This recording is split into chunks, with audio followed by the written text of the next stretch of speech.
Shalom Bapak Ibu Saudara semua dimanapun Anda berada. Saya berdoa kita semua tetap aman di dalam Tuhan, kita tetap kuat di dalam Tuhan, dan kita tetap ada di dalam damai sejahtera Allah.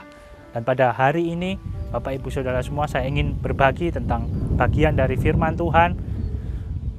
Ada banyak firman Tuhan yang luar biasa, tapi ada satu bagian tentang, kalau boleh saya beri judul renungan pada hari ini adalah bertahan di masa sulit, bertahan di masa susah.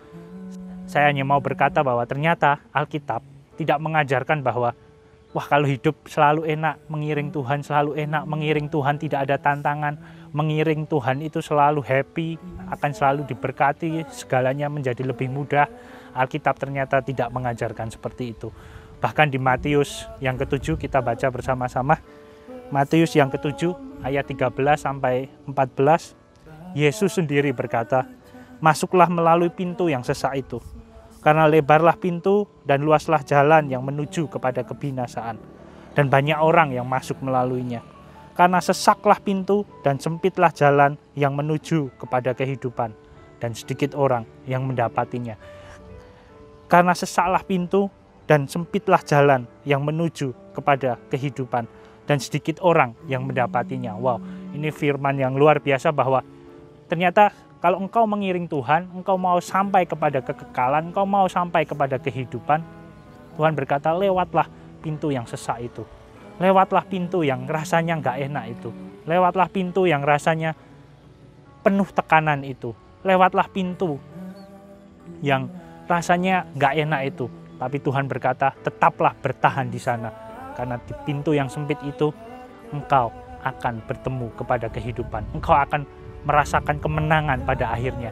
Saat kita mampu melewati masa-masa yang gak enak, saat kita mampu melewati tekanan demi tekanan, saat kita mampu melewati masalah demi masalah, saat kita mampu melewati tantangan demi tantangan. Dan ada banyak cerita di Alkitab yang menggambarkan bahwa bersama Tuhan ternyata juga ada tantangannya. Bersama Tuhan bukan berarti bebas masalah, bersama Tuhan bukan berarti bebas hambatan. Kita baca kisahnya di Sadrak, Mesakh, dan Abednego. Jadi Sadrak, Mesakh, dan Abednego itu tiga orang Yahudi yang dia ada di zaman penjajahan Nebukadnezar. Dan pada waktu itu Raja Nebukadnezar dia membangun patung yang tingginya sampai 18 meter.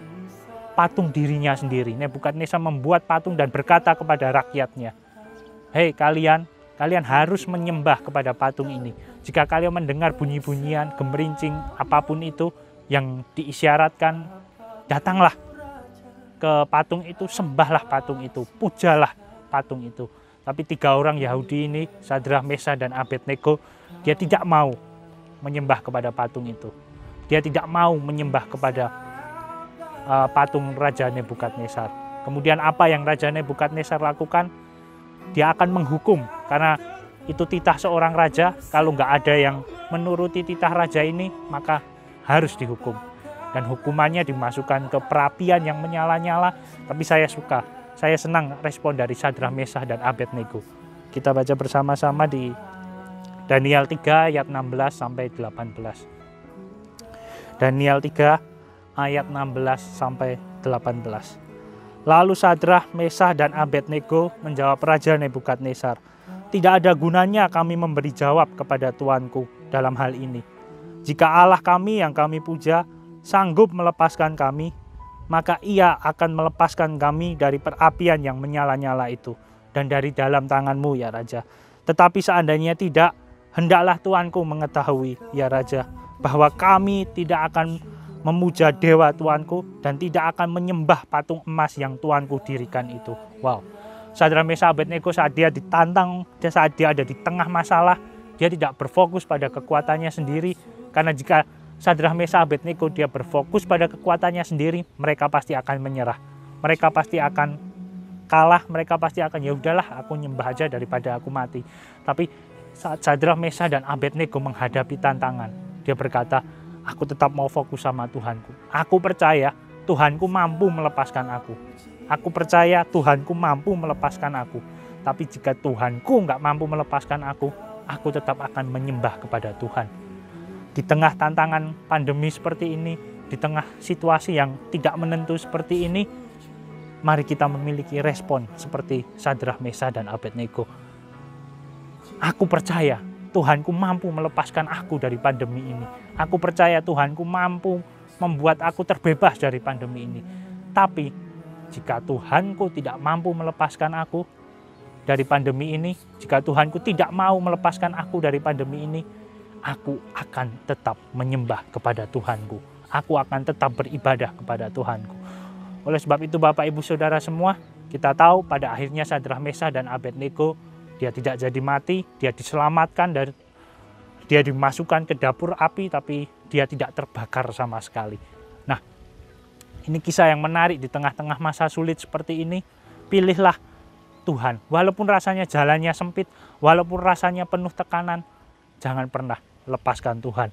Saya sempat membaca buku yang menarik. Saya ingin bagikan isinya karena hal itu menarik sekali.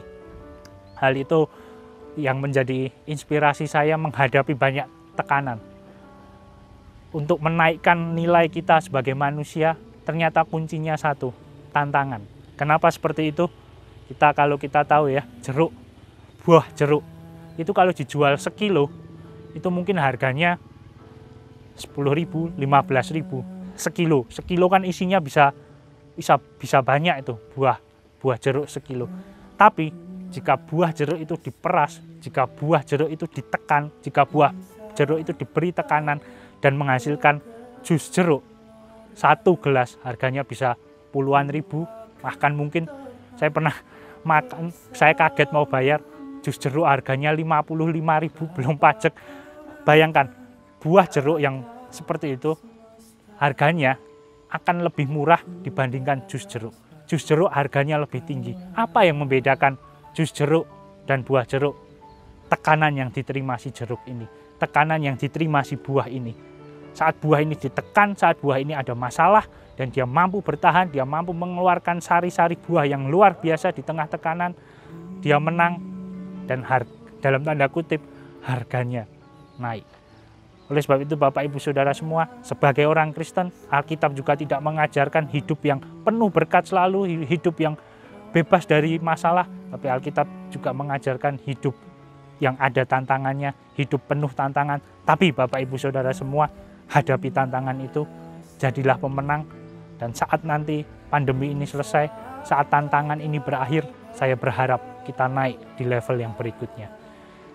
Terima kasih Bapak Ibu Saudara semua, dan menutup renungan pada hari ini, izinkan saya berdoa bagi Anda semua. Tuhan, terima kasih Tuhan buat satu kali lagi kesempatan yang Engkau percayakan kepada kami Tuhan, untuk kami kembali mendengar firman-Mu Tuhan. Kami percaya Tuhan, iman kami diperkuat, iman kami diperkokoh Tuhan melalui pembacaan firman-Mu, melalui pengertian dalam firman-Mu Tuhan. Berikan kami kekuatan, berikan kami kasih karunia-Mu Tuhan, untuk bertahan di masa-masa sulit Tuhan. Untuk kami tetap memandang kepada Engkau di masa-masa sulit Tuhan. Untuk kami tetap memegang Engkau Tuhan di masa-masa yang penuh ketidakpastian ini Tuhan. Biarlah Engkau bersama-sama dengan kami Tuhan. Curahkan kasih karunia-Mu, curahkan hikmat-Mu untuk kami mengambil keputusan yang baik dan benar Tuhan. Curahkan segala hal yang baik yang dari Engkau Tuhan. Jagai kami Tuhan, lindungi kami di dalam damai sejahtera-Mu Tuhan. Di dalam nama Tuhan Yesus Kristus kami berdoa dan mengucap syukur. Haleluya. Amin.